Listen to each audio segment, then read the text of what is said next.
Elena has been handed a brief. The target audience is prospective international students from South Asia considering a BSc in computer science at a mid-ranked UK university. The program has strong employment data, a placement year option, industry accreditation, and a new partnership with a regional tech employer. The deadline for the first draft is in 48 hours. She opens a blank document. She has all the information she could possibly need. She knows the audience from previous campaigns. She understands the behavioral principles from her training. She has voice of customer data sitting in a folder on her desktop. She has the message hierarchy already mapped out in her notebook. And she sits for 11 minutes with nothing on the page. The problem isn't knowledge. The problem is construction. She knows what she needs to say and roughly in what order. What she doesn't yet have is the structural scaffold that turns a set of prioritized messages into a piece of copy that moves from first word to the last in a way that feels inevitable, where each sentence earns the next, and the final line makes the reader actually want to act. This is exactly where frameworks earn their place. Not as a substitute for thinking, but as the engineering beneath the language, the load-bearing structure that lets the writer concentrate on precision at the sentence level rather than fighting with architecture at the page level. Elena opens her framework reference. She selects one. She writes the first line in 40 seconds. What she selected, why she selected it, and how she applied it to a higher education context is what this chapter teaches. A quick note before we continue. This is chapter 5 of my book, The Science of Persuasive Copy, and it's where everything from the first 4 episodes of this series actually gets built into sentences. If you haven't seen episodes 1 through 4, the short version is risk reduction architecture, dual process psychology, voice of customer research, and message hierarchy. This chapter takes all of that and gives you the actual construction tools. Links to the full book are in the description if you want the complete decision guide and exercises. Let's get into it. Human attention is not a passive resource that simply sits there waiting to be used. It is an active allocation decision made continuously at speeds that precede conscious awareness entirely. At every single moment of engagement with a piece of copy, the reader is making a tiny, instant decision. Does the next sentence justify the cognitive investment of actually reading it? If the answer is no, or even just uncertain, attention gets withdrawn immediately.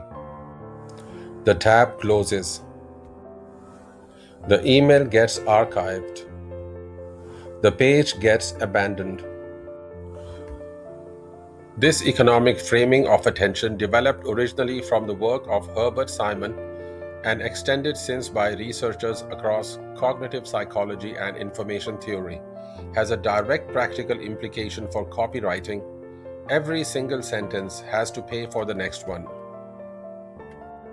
Not necessarily with information, but with relevance, with momentum, or with the activation of a forward pull that makes the reader genuinely want to know what comes next. Persuasive sequencing is the discipline of constructing copy so that this forward pull is architecturally guaranteed, so that the movement from sentence to sentence, section to section, and asset to asset doesn't depend on the brilliance of any individual phrase, but on the structural logic of the sequence itself.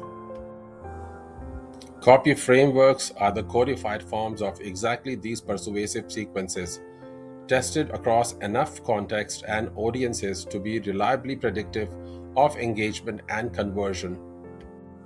They don't guarantee success in any single application, but they do provide a proven structural scaffold that, combined with the behavioral intelligence from the previous three chapters, produces copy that's structurally sound before it's even linguistically refined. Here is why frameworks fail when they are applied without adaptation, and this is the single most common mistake in professional copywriting practice: mechanical application, treating the framework as a template to be filled in rather than a structure to be genuinely inhabited. AIDA applied mechanically produces copy that's technically compliant with the framework and behaviorally inert. PASS applied without real voice of customer data produces copy that identifies a generic problem instead of the specific fear that's actually sitting in the reader's mind. I want to give you a way of holding this that I think clarifies the whole chapter. A framework without audience insight is a skeleton without flesh. Audience insight without a framework is flesh without a skeleton. The copy that actually converts has both, in the right relationship to each other. So let's get into the three frameworks that dominate professional copywriting practice and that are consistently applicable across higher education contexts. Each one has a distinct structural logic, a distinct set of use cases, and a distinct application profile for higher education copy specifically. The first is AIDA: attention, interest, desire, action. The attention stage has exactly one job: interrupt the scroll, the inbox scan, the tab switching behavior, and actually stop the reader. In higher education copy, attention is most reliably generated by specificity, naming the exact situation the reader is in, by surprise, saying something the reader genuinely didn't expect to see from an institution, or by recognition, using the voice of customer language the reader already uses internally to describe their own situation. The interest stage job, having stopped the reader, is to earn the right to actually keep them.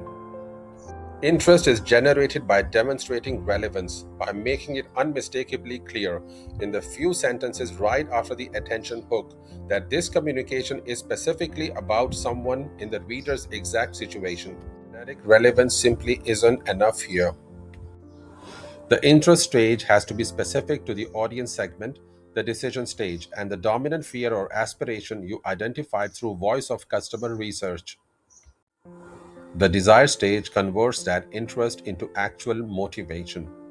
This is where the emotional and rational case gets built, where the outcome becomes vivid, where evidence gets deployed, and where the reader starts genuinely imagining themselves on the other side of the decision. In higher education copy, desire is most powerfully generated through specificity of outcome, named employers, named alumni, visible career trajectories, scholarship amounts, visa route clarity. The action stage directs the now motivated reader toward a single, specific, low friction next step. Critically, the action stage in higher education copy has to match the reader's actual decision stage. A prospective student at the awareness stage shouldn't be asked to apply outright. They should be invited to find out more, attend an event, or speak with a current student. The action has to feel like a natural consequence of the desire that's just been created, not like a commercial demand dropped on them. AIDA is the most broadly applicable framework across higher education channels and contexts. But here's the critical adaptation. The standard AIDA attention stage, if it's constructed from institutional pride rather than audience recognition, fails to generate genuine engagement because the reader has already seen too many versions of it to actually stop for a generic hook. The higher education adaptation shifts the attention mechanism from interruption to recognition. The most effective attention openers in higher education copy don't shout. They whisper something precise, a sentence that names the exact situation the reader is in at the exact moment they are in. The reader stops not because they have been surprised, but because they feel genuinely seen. The second framework is PASS, Problem, Agitate, Solution. The problem stage names the specific problem the reader is experiencing, not a generic category of difficulty, but the precise articulation in the reader's own language of the situation they are actually trying to resolve. In higher education copy, this stage draws directly from the fear language category of your voice of customer research, the specific worry, the specific gap, the specific source of anxiety the reader hasn't been able to resolve through their own research alone.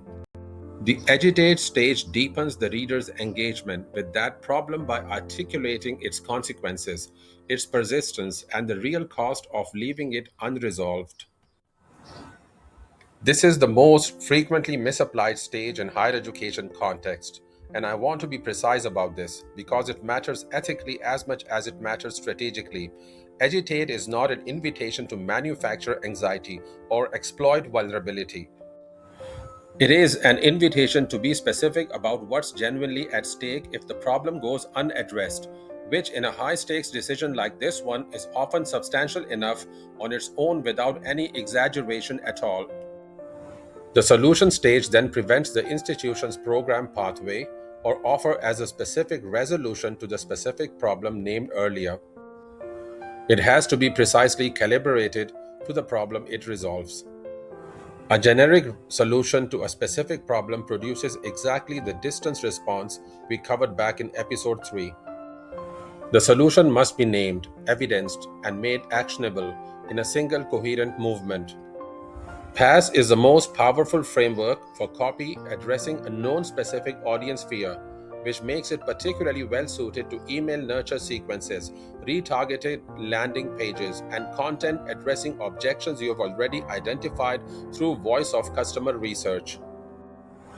It's less well suited to awareness stage copy, where the audience's problem hasn't yet crystallized into something specific and nameable. The ethical line at the agitate stage deserves a direct example, because the difference between honest agitation and manipulation is genuinely subtle in writing, even though it's clear in intent. Saying, if this credential isn't recognized by the employers you are targeting, the next 2 years represent a significant financial and professional risk is honest articulation of genuine stakes. Implying that the reader's career is already failing and will continue failing without immediate action is manipulative amplification. Same topic, same stage, completely different ethical weight. The third framework is the 4 Ps: promise, picture, proof, push. The promise stage opens with a clear, specific statement of the outcome the reader will achieve or the transformation they'll experience.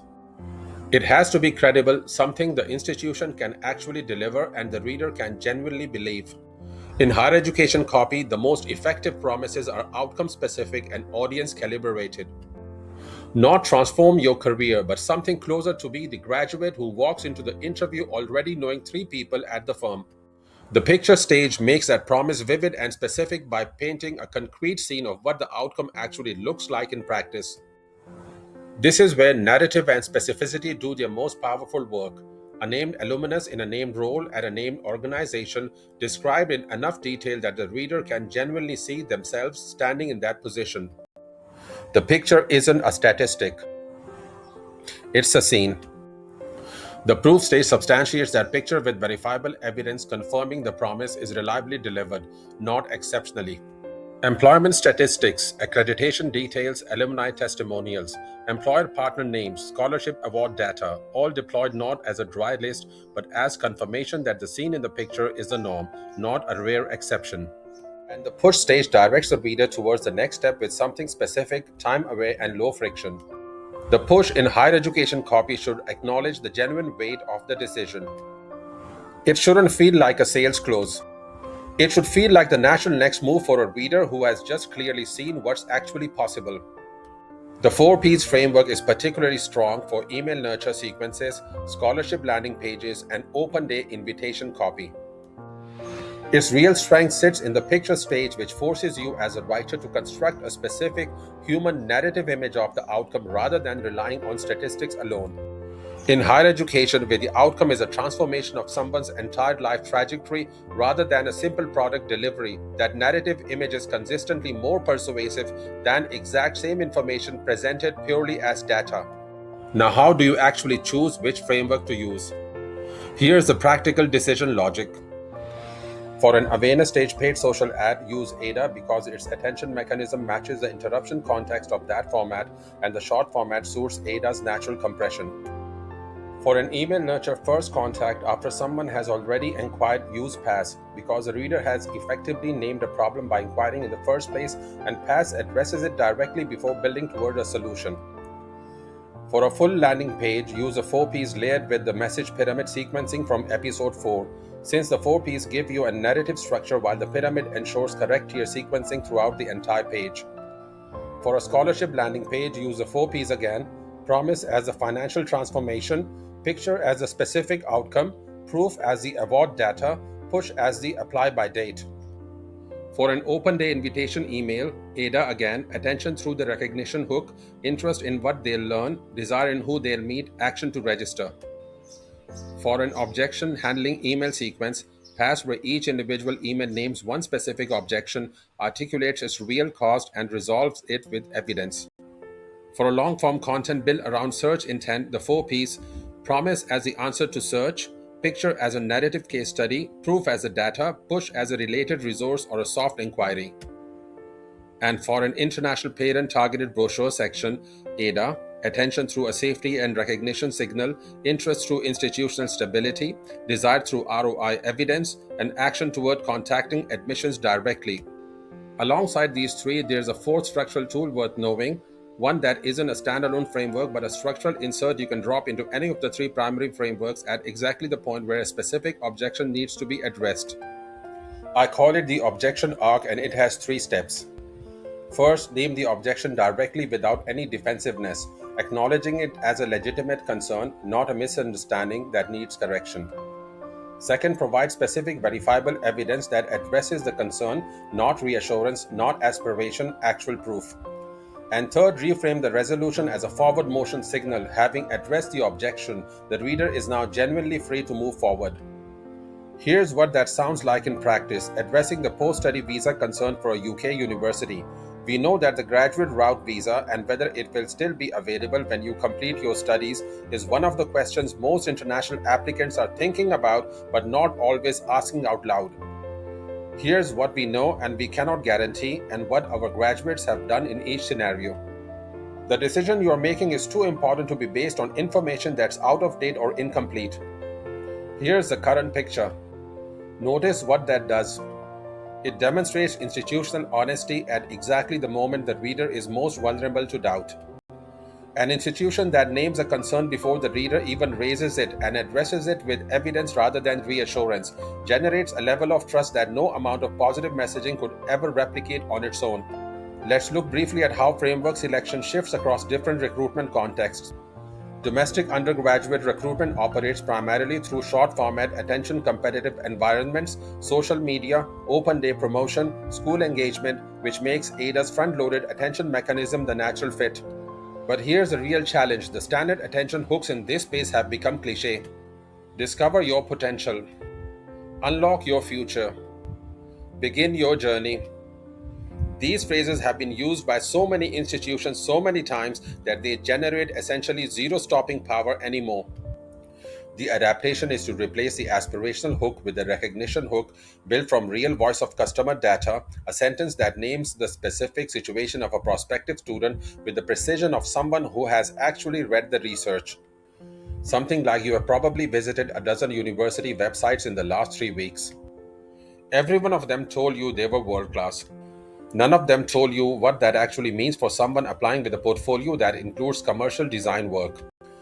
That sentence stops a specific reader precisely because of how specific it is. International postgraduate recruitment, by contrast, involves longer decision journeys and a far more complex landscape of objections, financial, career, identity, all stacked together, which is exactly where PASS and the 4Ps used in sequence across a campaign tend to outperform AIDA's faster compression. Let's bring this chapter together.